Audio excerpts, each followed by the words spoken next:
Mesdames et messieurs, je voudrais remercier M. Konstantin Kinski et je vous souhaite la bienvenue dans la deuxième partie de notre forum d'aujourd'hui, le Forum pour l'avenir de l'agriculture.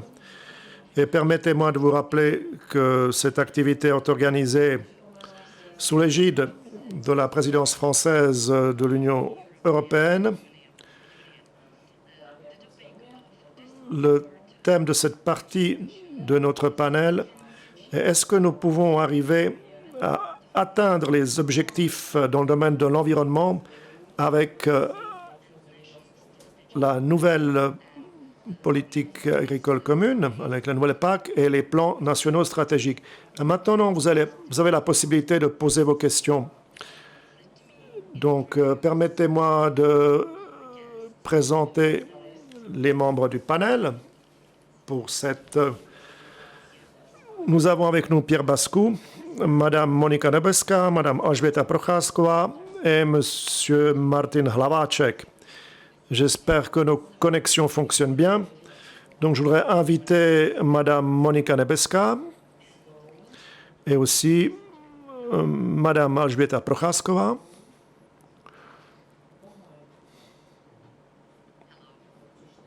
Bonjour. Et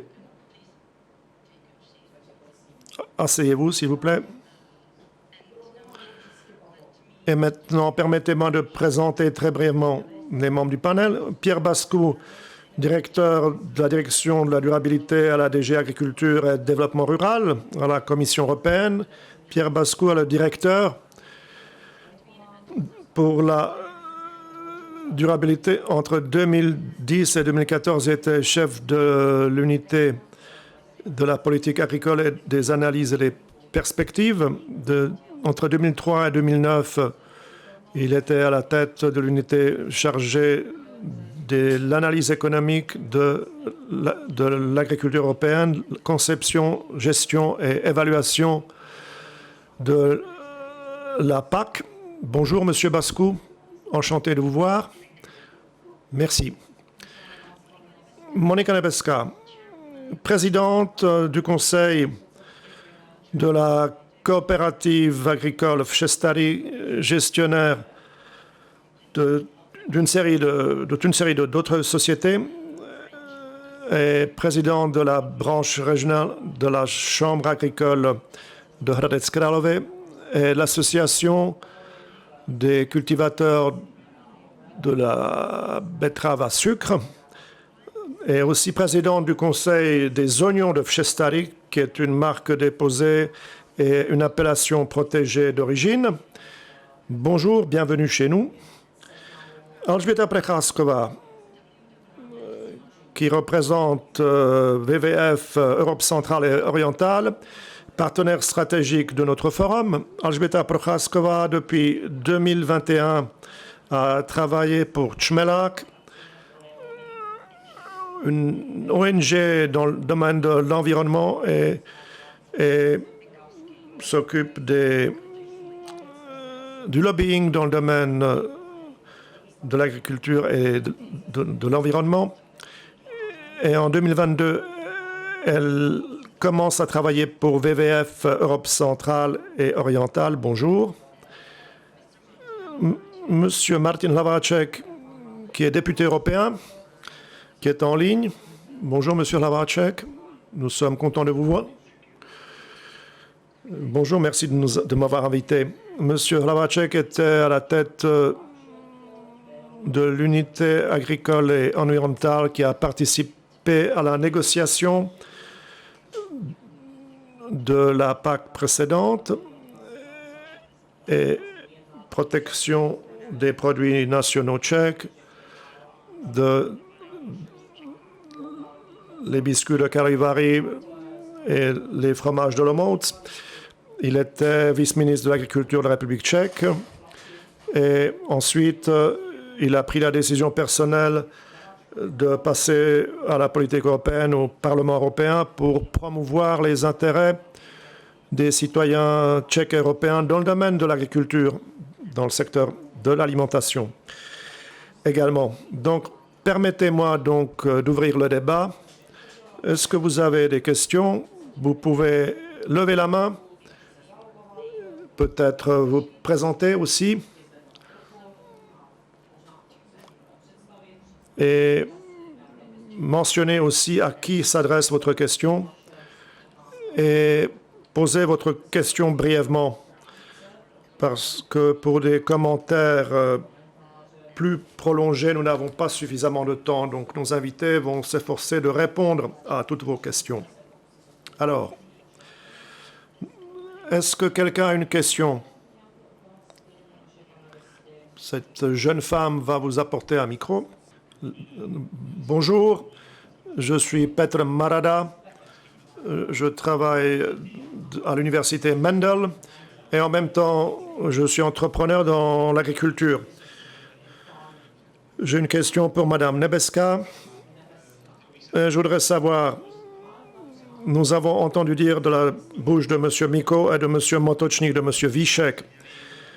Nous avons eu des informations sans équivoque, des arguments. Pourquoi le pacte vert? Pourquoi nous avons besoin de la biodiversité et de l'agriculture biologique? Je pose la question à Mme Nebeska. Comment est-il possible que dans le dernier numéro d'un journal spécialisé agricole qui s'appelle Le Fermier, Zamědělec, la Chambre agraire de la République tchèque mentionne le agro-hasard de la famine et nie que nous, en République tchèque, nous sommes autosuffisants en produits agricoles parce que, littéralement, les phrases du type « Allez voir dans les entreprises agricoles choisies, ils ont tout vendu en 2022. Ils ont déjà vendu leur production de 2022. » Est-ce que Mme Nebeska peut expliquer pourquoi de la position de la Chambre agraire, de telles informations sont fournies au public tchèque? Je vais poser la question à Mme Nebeska, donc, mais je ne sais pas si cette question est directement liée à notre échange. Je ne suis pas sûr que cette question, justement, devrait être posée à moi. Je pense que c'est plutôt à la direction de la Chambre agraire de la République tchèque, mais je fais partie de la Chambre agraire du district de Hradec Králové, donc certaines informations arrivent avec retard jusqu'à chez moi. De mon point de vue, et peut-être qu'il serait bon de présenter notre entreprise pour que l'auditoire puisse se faire une idée sur ce que nous faisons et pour que ces questions puissent avoir une réponse. Donc, est-ce que ce sont des questions réellement pour moi? Parce que je représente la vie pratique. Nous travaillons sur 3000 hectares de terre et 15 hectares sont notre propriété et nous louons le reste de nos terres. C'est-à-dire que nous louons environ entre 985 propriétaires fonciers. Donc ce sont en moyenne 2,5 hectares par un propriétaire. Nous exploitons une production animale, donc l'élevage. Nous sommes des producteurs de brocolis, d'oignons et nous avons du bétail à chair et à lait. Et nous remettons les éléments organiques dans la terre parce que c'est vérifié par nos aïeux. Et nous fonctionnons dans une zone protégée de la bataille de 1866. Donc toutes nos terres sont définies comme zone monument historique. Donc nous devons satisfaire les limites en pesticides dans tous nos produits et nous sommes très strictement contrôlés. Donc sur tous les articles et tous les entretiens que j'ai faits, il est clair que nous exploitons l'agriculture de précision. Nous construisons les haies, les bocages, nous travaillons dans le domaine du maillage sur les terres. avec M. Kinski, avec Francesco Kinski, nous avons une expérience des fermes écologiques et biologiques. Et nous travaillons aussi dans le bien-être des animaux. Le travail que je fais depuis des décennies dans le domaine agricole et les succès que nous avons nous permettent de bâtir une entreprise qui est pleine d'égards vis-à-vis de la société et de la nature. Madame Nebeska, nous allons y revenir, mais ce que je voudrais savoir, c'est quelles sont les ambitions de la République tchèque dans le domaine agricole et dans le domaine des activités environnementales. Donc je m'excuse de couper Madame Nebeska, mais je me tourne vers Pierre Basco et je vais lui poser une question. Est-ce que vous pouvez nous dire quelque chose sur la stratégie de la politique agricole?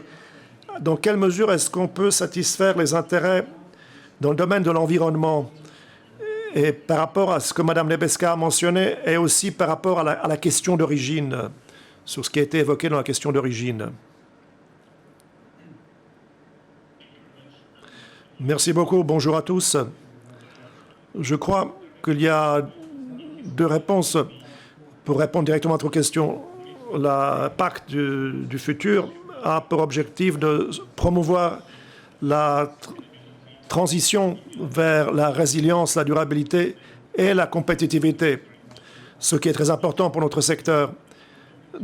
Dans une stratégie plus globale qui ne couvre pas l'agriculture et en fait toute la chaîne alimentaire.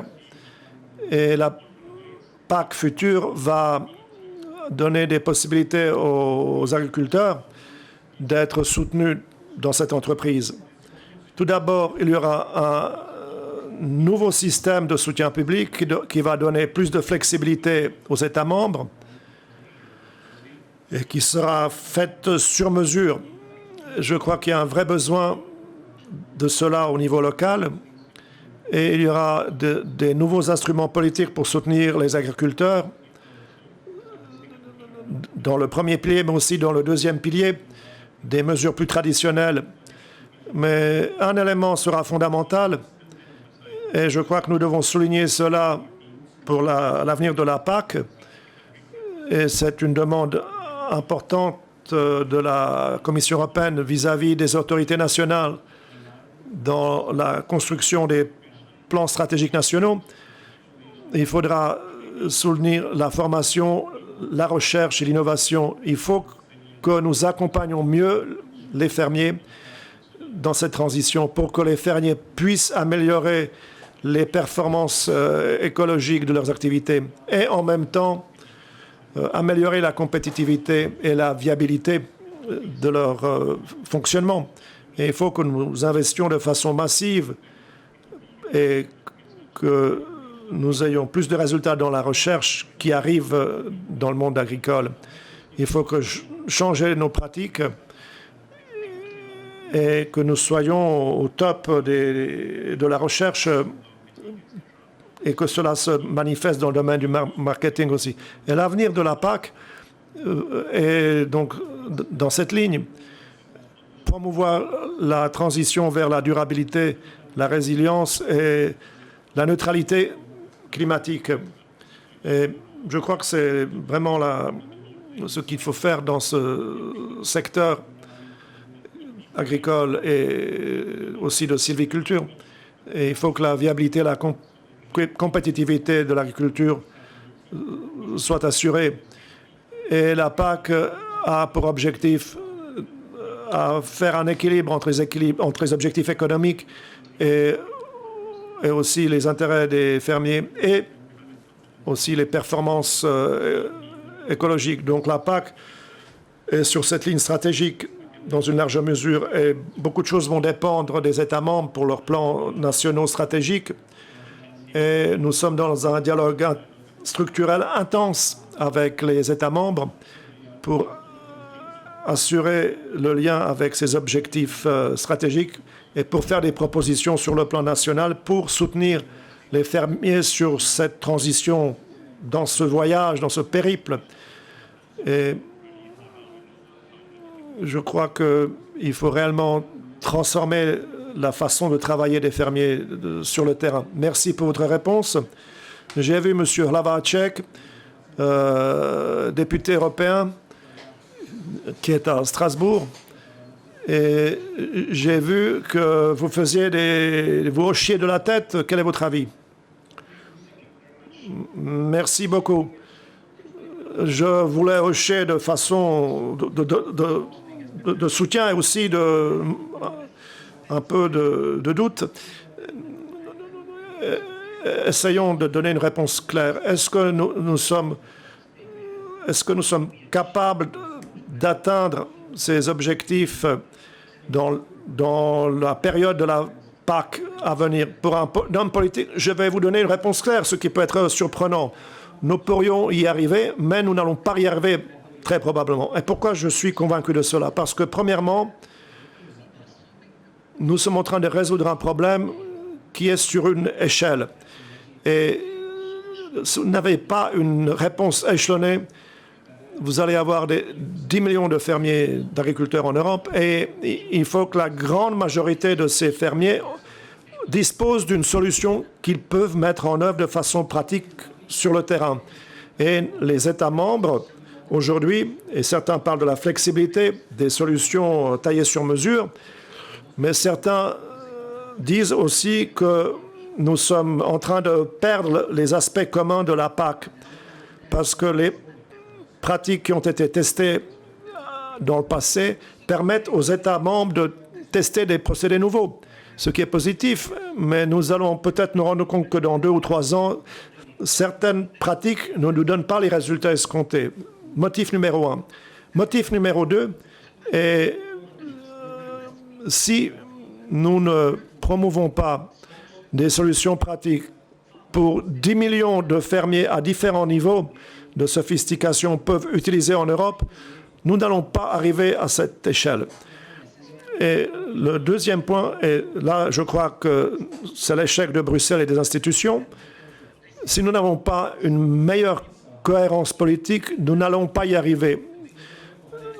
Ladislav et Yanez en ont parlé, et Lukáš aussi, que nous avons des technologies à notre disposition, nous avons des pratiques à notre disposition, nous avons l'espoir que les personnes vont changer leur mode de consommation. Là, j'ai moins d'espoir, à moins d'adopter les technologies les plus modernes qui sont à disposition de façon massive. Et nous arrivons aux questions qui ont été mentionnées. C'est la question de notre déficience en protéines, et ce qui signifie notre dépendance vis-à-vis de la nutrition animale, notre dépendance fossile, surtout en ce qui concerne les engrais, cette question de notre dépendance énergétique. Et pour tout cela, en fait, réellement, l'agriculture pourrait trouver des solutions acceptables et durables. Mais nous ne sommes pas cohérent avec ces politiques.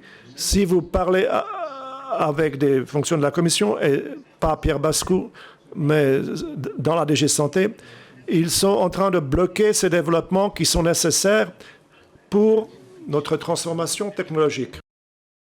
Et si vous les contactez, ils nous disent on n'est pas là pour accélérer le pacte vert et Farm to Fork, on est là pour la sécurité alimentaire.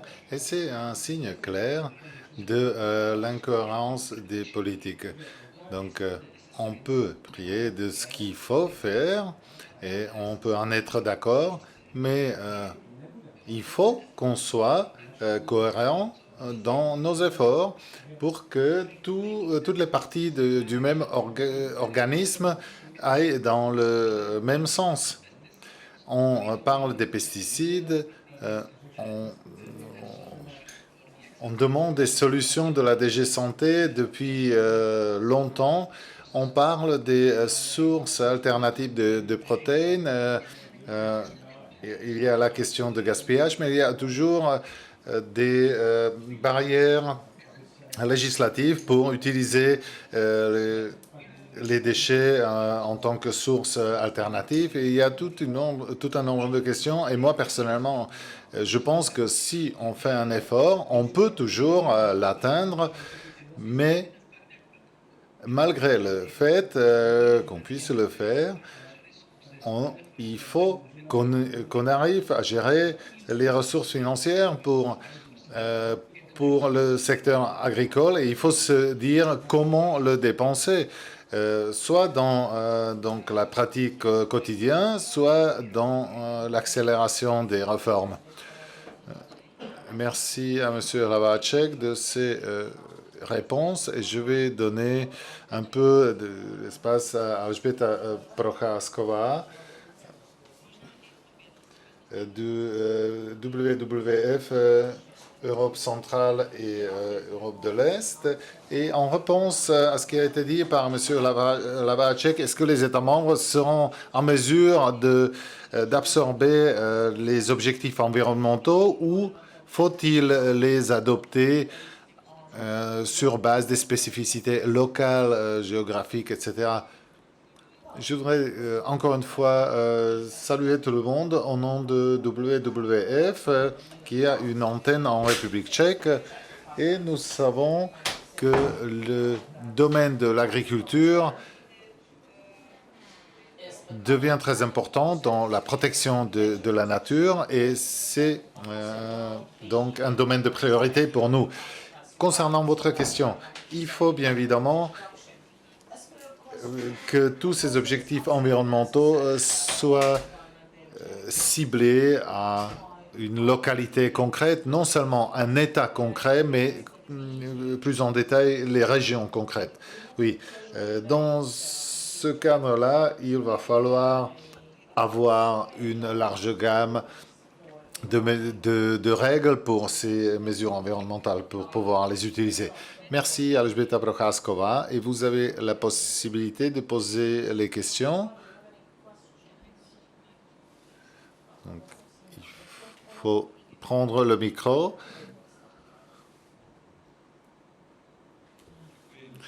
Merci, Michal Voxal. Je vais réagir à certaines des idées qui ont été évoquées.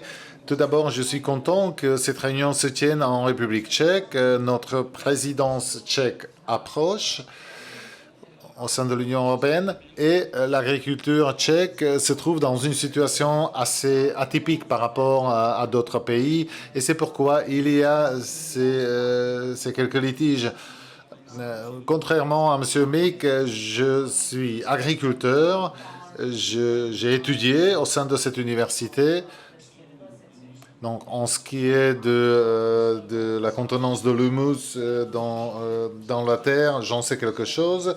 Néanmoins, la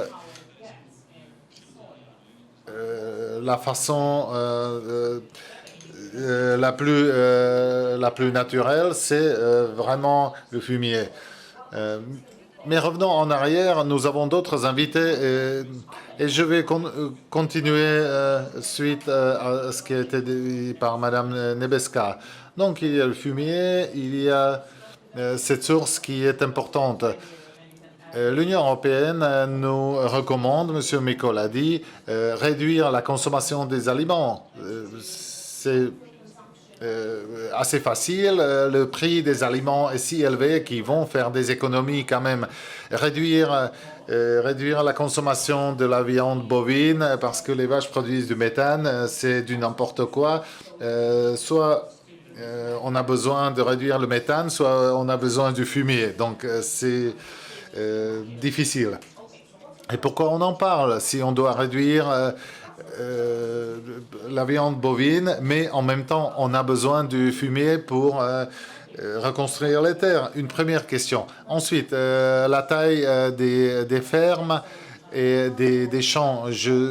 J'aime bien regarder le Tour de France et on voit les images de l'hélicoptère et on voit que des grands champs. Des grands champs de blé, de maïs, des arbres fruitiers, etc.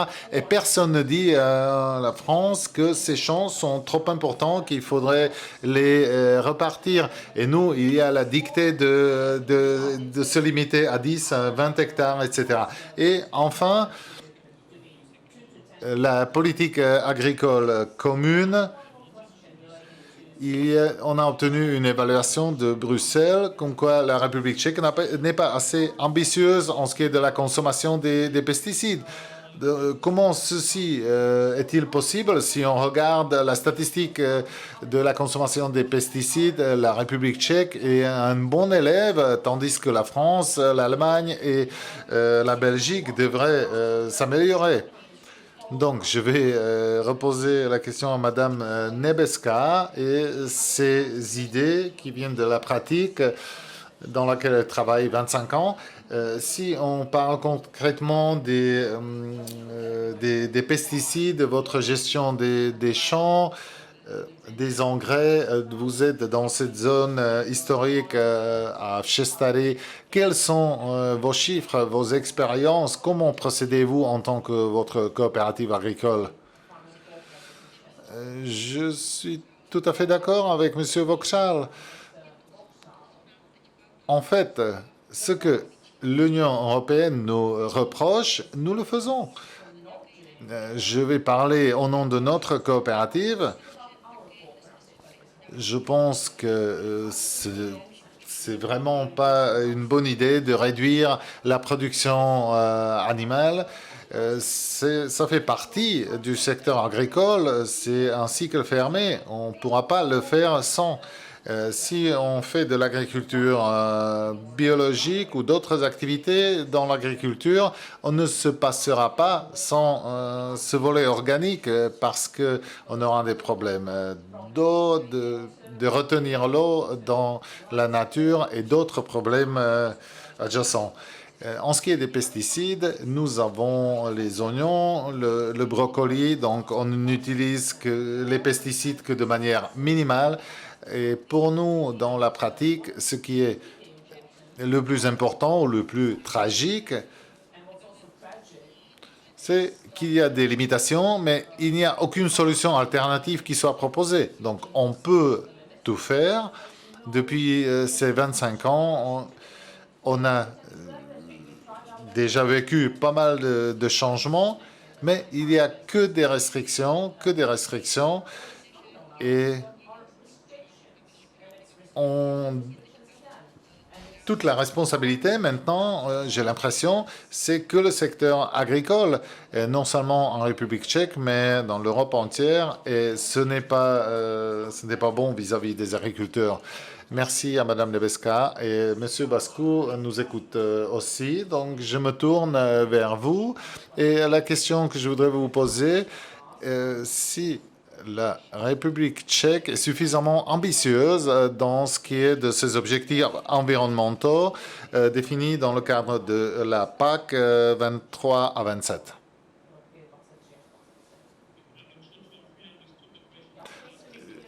Je ne suis pas sûr si j'ai complètement compris cette question. Est-ce que la République tchèque est assez ambitieuse? OK.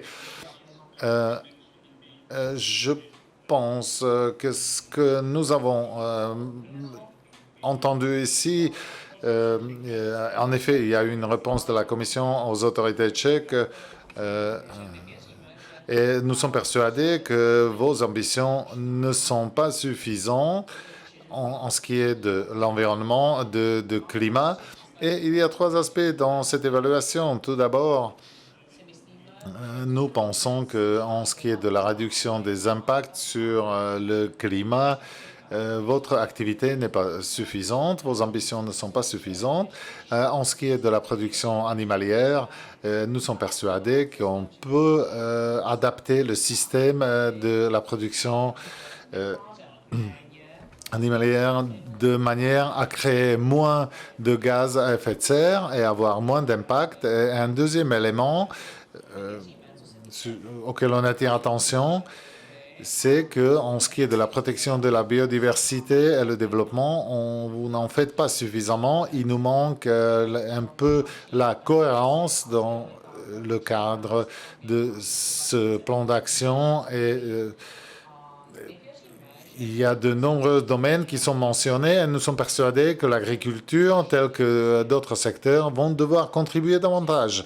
Et un troisième volet, un troisième aspect que je voulais mentionner dans le cadre de cette évaluation que nous avons fait de la République tchèque, cela concerne le projet, la définition de différents types d'interventions, différents types de mesures qui pourraient contribuer à améliorer l'efficacité de vos systèmes. Il y a la conditionnalité, la définition de la conditionnalité et également la définition concernant la protection de la production, la protection des sols, l'amélioration de la qualité des sols. Je pense que M. Mika n'en serait pas opposé. Il y a les régimes écologiques. C'est un outil très intéressant pour assurer de la durabilité et nous sommes persuadés que votre niveau d'ambition n'est pas suffisant. Je pense que les autorités tchèques devraient rehausser le niveau d'ambition. Si vous le permettez, en conclusion,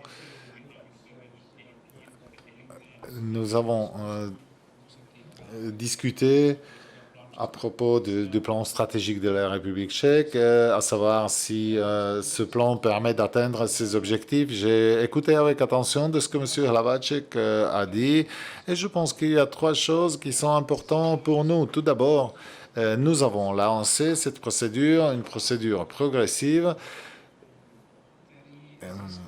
une procédure qui a été largement acceptée. C'est une première chose. Une deuxième chose, il faut permettre de faire changer les idées, non seulement les idées des agriculteurs, mais tout au long de la chaîne alimentaire, jusqu'aux consommateurs des produits alimentaires. Les gens doivent se poser la question comment consommer. Et une troisième question, il y a également la question de la sécurité. Et je pense qu'il faut qu'on soit coordonné dans le cadre d'autres initiatives de la chaîne alimentaire. Donc, ce sont tous ces programmes de protection, le développement de l'économie circulaire. On pourrait en discuter très longuement. Mais il y a de différentes initiatives législatives, politiques qui doivent converger vers ce qui nous apportera le changement dans le cadre de la chaîne alimentaire. Et d'ici 2030, on va pouvoir atteindre les objectifs fixés. Mais il faut qu'on ne quitte pas ce chemin. Je vois que M. Hlaváček voudrait intervenir. Si vous voulez réagir.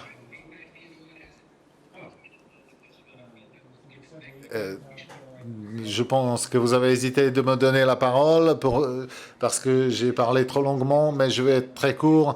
C'est en effet une discussion assez sensible. Il faut bien clarifier les points.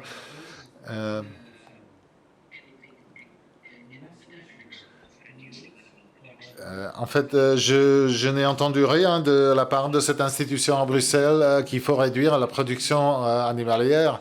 De temps en temps, les institutions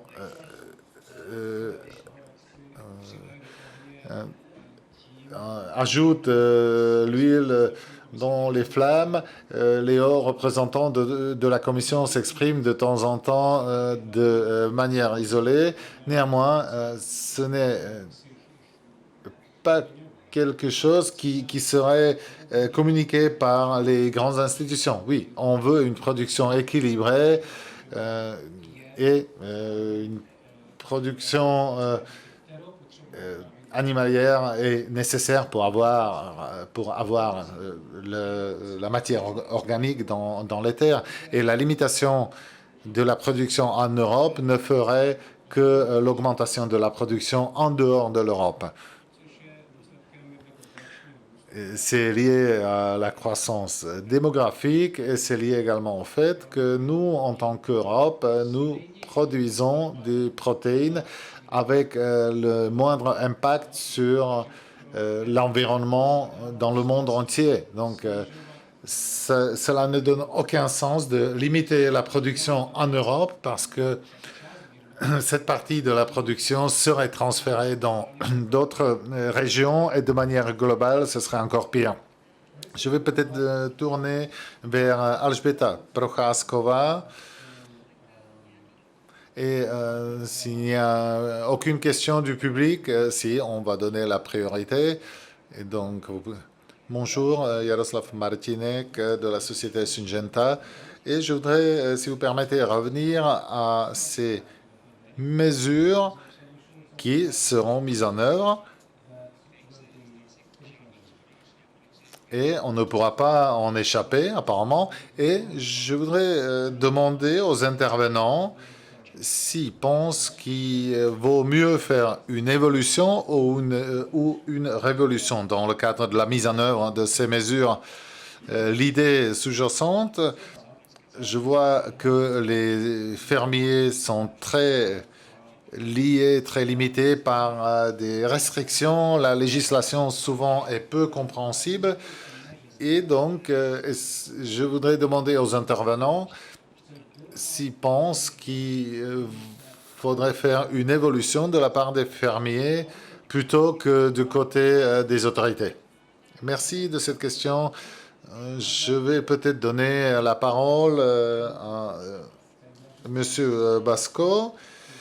Si vous pouvez vous prononcer à propos de ce sujet, révolution, évolution, est-ce que l'entrée en vigueur de ces mesures ne devait se faire d'une manière plus progressive? Est-ce que les fermiers ont eu suffisamment de temps pour réussir tout entre 2022 et 2027?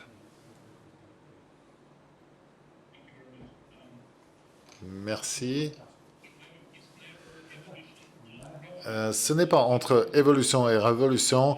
Il ne faut pas faire une révolution. Et on a fait déjà pas mal d'efforts.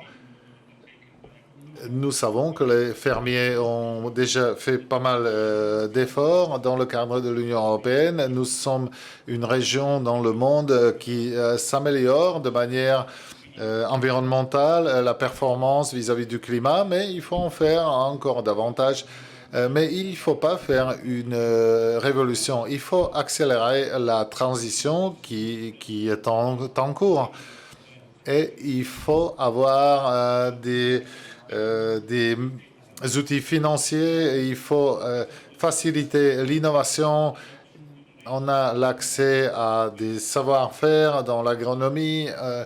Il y a de nouvelles technologies qui sont en place, intelligence artificielle, la robotisation, la blockchain. Il faut s'en servir d'une meilleure façon. Il faut produire de meilleure façon, pas produire moins, mais produire de meilleure façon. Il faut accélérer l'évolution qui est en cours. Il faut avoir des plans stratégiques. Ces plans stratégiques sont fondamentaux pour cela. Et ce que j'ai dit, il faut que ce soit vraiment fait sur mesure aux agriculteurs, à la PAC. Et chaque agriculteur a besoin d'une solution spécifique. Ça dépend du secteur, ça dépend de la taille, système agricole utilisé, agroécologie, sylviculture. Chaque secteur est spécifique et il faut vraiment aider les fermiers à faire cette transition. Il faut accélérer l'évolution. C'est ce qu'il nous faut. On n'a pas de temps à perdre. Merci. Et je pense qu'on l'a déjà dit plusieurs fois, les spécificités et tenir compte des différentes régions. Et je vais reposer la question et je me tourne vers Martin Hlavaček. Évolution ou révolution? Je crois que nous avons besoin des deux, un mélange. Évolution des pratiques qui sont les plus proches des fermes, parce que nous avons besoin des adaptations du processus. Nous avons fait beaucoup de choses dans le passé. les fermiers sont capables de s'adapter. Nous avons vu que cela sur toutes les réformes qui se sont déroulées dans le passé. Et ils le font s'ils sont capables de maîtriser ces réformes. Donc nous avons besoin de l'évolution des fermes. Ce sont les modèles écologiques que nous avons décrits selon le second pilier. Nous avons déjà admis une révolution et la révolution n'est pas en train d'arriver. Et c'est ce que j'ai évoqué. Il faut mettre à disposition des changements qualitatifs pour certains éléments dans la production agroalimentaire et la production animale. Pourquoi est-ce qu'il n'y a pas de révolution si nous parlons de la réduction des engrais et des pesticides? Nous avons besoin d'une révolution en ce qui concerne les approbations des nouvelles substances actives et pour les alternatives. C'est aussi ce que Monica a évoqué. Nous avons besoin de beaucoup plus de règlements sur les aliments nouveaux. Nous parlons des protéines alternatives, mais il n'est pas possible de placer cela sur le marché. Il y a des monopoles ou des oligopoles pendant 5 ans pour certains produits. Donc, nous sommes en train de courir pour arriver à cela en 2030, mais il y a des éléments qui bloquent le marché pendant 5 ans parce que c'est protégé en ce qui concerne la protection des données. Donc, voilà des éléments où nous avons désespérément besoin d'une révolution. Et c'est pour cela que j'ai dit cela au début. Si nous arrivons à changer cela rapidement, nous pouvons remplir les objectifs en 2030. Mais si nous ne trouvons pas de solution, ce sera juste une évolution et nous n'allons pas remplir ces objectifs. Merci beaucoup. Je vais renouer avec Martin Hlavacek qui a mentionné le fait que nous n'avons pas beaucoup de temps. Et c'est vrai aussi pour ce débat. Donc, très brièvement, Madame Nebeska, de votre point de vue, en tant qu'agriculteur, révolution ou évolution? Je crois que la réponse est claire.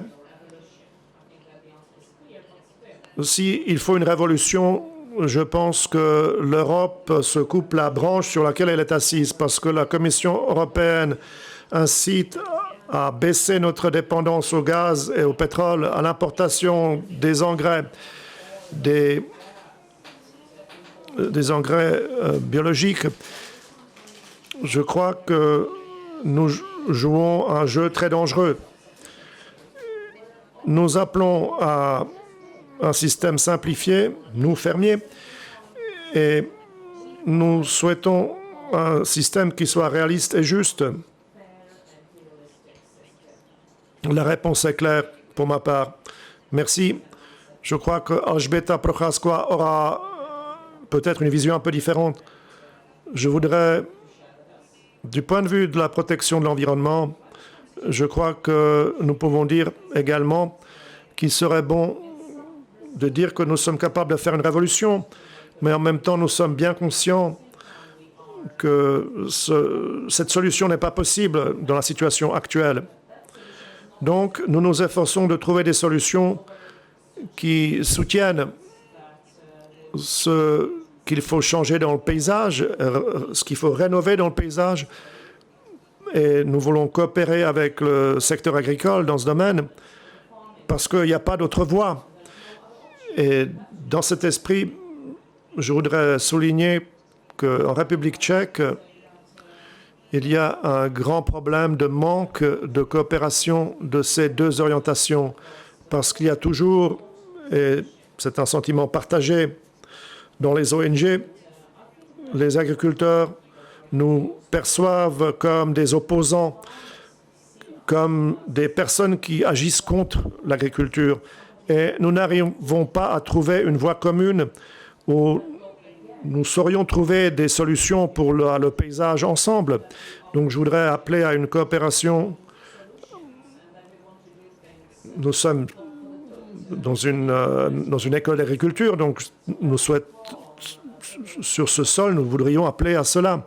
Et au cours du suivi des préparatifs du plan stratégique de la République tchèque, certains problèmes sont apparus.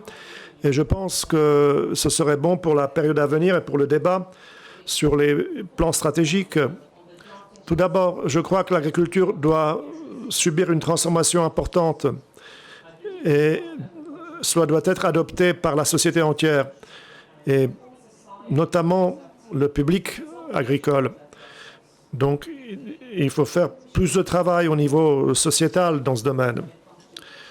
Deuxièmement, toutes les campagnes vis-à-vis du public et du public agricole doivent être soutenues par des études d'impact. Cela manque au niveau national, mais aussi au niveau européen. Dans le milieu tchèque, il n'y a pas de coopération entre les ministères. Et il faut que le ministère de l'Agriculture et le ministère de l'Environnement coopèrent étroitement parce qu'il s'agit d'un problème important de la société et les autres ministères doivent être impliqués dans cette problématique. En République tchèque, il y a beaucoup d'exemples de bonnes pratiques, mais la transformation de l'agriculture nécessite des solutions systémiques et un système de conseil accessible qui est insuffisant en République tchèque. Cinquièmement, les solutions systémiques doivent être fondées sur des solutions optimales agro-environnementales et sur des plans agraires qui n'existent pas en République tchèque. Et toutes ces mesures qui ont été mentionnées doivent être évaluées et suivies et évaluer leur impact. Et le plan stratégique risque d'être peu efficace si cela n'est pas fait. Nous en avons déjà longuement parlé aujourd'hui. Et septièmement, les préparatifs des plans stratégiques devraient se dérouler en coopération étroite avec les États voisins parce que les conséquences des mauvaises solutions peuvent affecter également ces États. Et donc, avant la mise en œuvre de ces plans stratégiques, tout cela devrait être présent. Et à ma connaissance, cela manque aujourd'hui. Dit Alžběta Procházková, qui représente WWF. Mesdames et messieurs, je regarde ma montre et nous devrions terminer. En dépit de cela, je me permets de vous demander une autre question. Peut-être une dernière question. Est-ce que je peux donner la parole à madame pour une dernière question? Madame en rouge. Ce sont des questions où la pratique et l'entreprise dans le domaine de l'agriculture affrontent la protection de l'environnement. Je pense que l'idéal serait de trouver un consensus, mais comme Martin Hlavaček l'a dit, tout est une question de temps, et là, on joue sur le temps. Donc, votre question, merci. Je suis Jitka Getsova, je suis directrice de la sécurité alimentaire au ministère de l'Agriculture et je suis chargé également de la préparation des produits phytosanitaires pour les plantes. Donc, je vais renouer avec Martin Hlavaček. Je voudrais savoir si nous, en tant qu'institution de l'État et institution européenne, nous sommes capables de proposer des solutions aux agriculteurs de façon telle à ce qu'ils puissent produire de façon saine et sûre des aliments et qui soient soutenus par la législation et que cela ne représente pas une difficulté, une complication. Comme Martin l'a très bien dit, nous souhaitons que les agriculteurs cultivent de façon durable et écologique, mais nous ne proposons pas de possibilités législatives. Comment utiliser des produits alternatifs pour protéger les plantes et augmenter ainsi la biodiversité? Parce que ce que nous voyons en République tchèque, et nous ne sommes pas les seuls, dans l'Union européenne, c'est résolu en fait dans chaque État membre. Nous limitons les substances actives et les agriculteurs n'ont pas la possibilité de produire les productions minoritaires comme les fruits et les légumes qui ne sont pas cultivés sur des surfaces aussi importantes. Donc, si nous souhaitons avoir suffisamment de biodiversité, il faut que nous donnions également de l'espace à une production sûre. Voilà des réponses très brèves pour vous, messieurs. Je crois que cela a été répété plusieurs fois. Nous trouvons des obstacles législatifs et pas des soutiens législatifs. Monsieur Bascou. Merci beaucoup. Je vais essayer d'être bref. Je voudrais rappeler que ce que nous souhaitons faire, c'est de réduire la dépendance des fermiers en ce qui concerne l'utilisation des produits chimiques de protection des plantes. Et à plusieurs voies pour cela.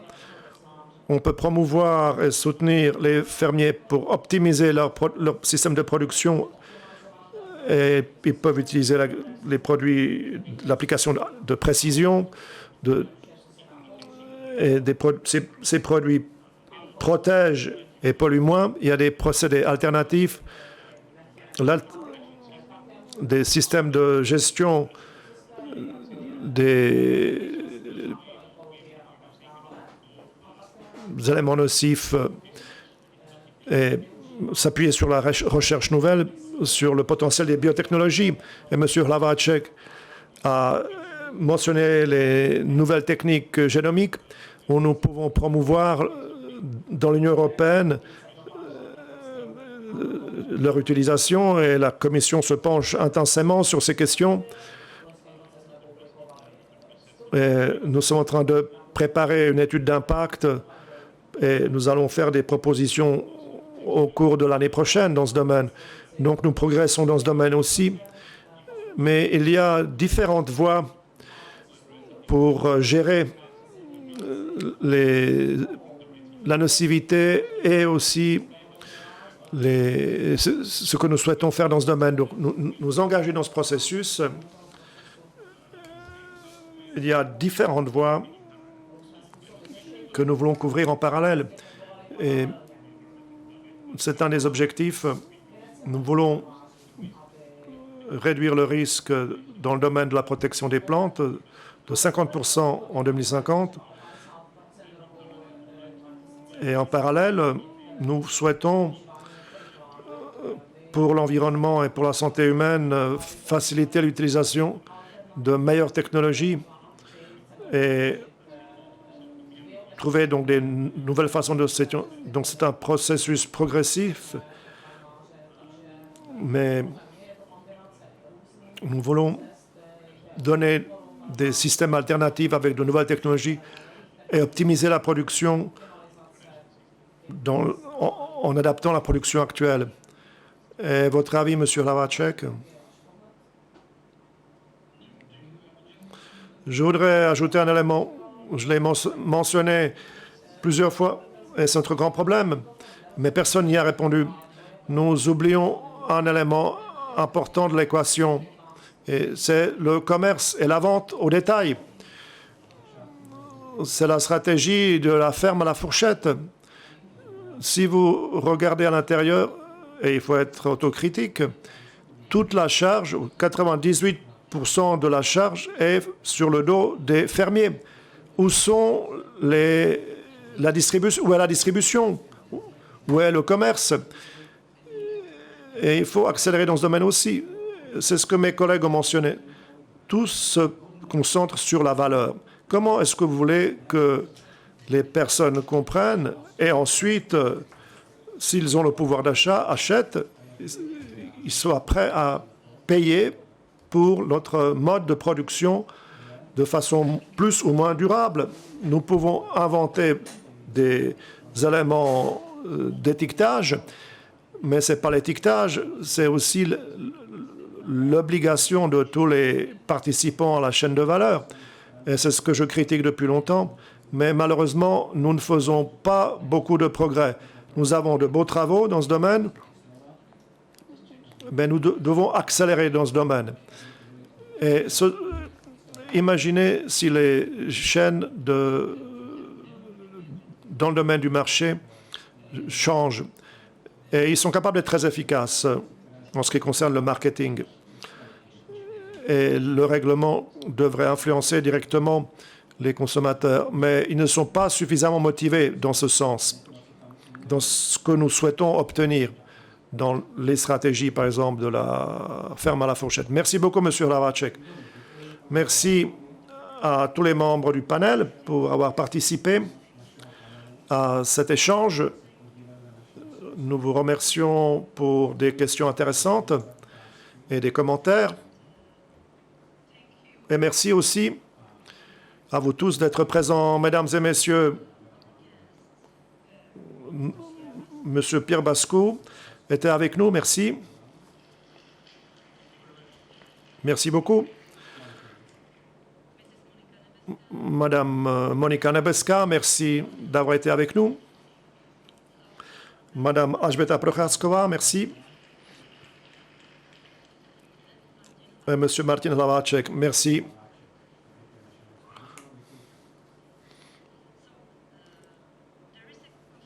Nous avons une pause café qui va se terminer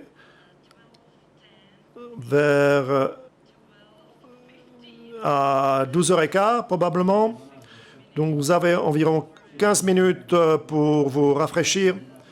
Et la partie suivante de notre échange va commencer sous le thème « Intégrer la mitigation climatique à la biodiversité, à la régénération de la biodiversité dans la transformation du système alimentaire ». Donc je serai là à vous attendre dans 15 minutes. Profitez bien de votre café et à bientôt. Merci pour votre attention.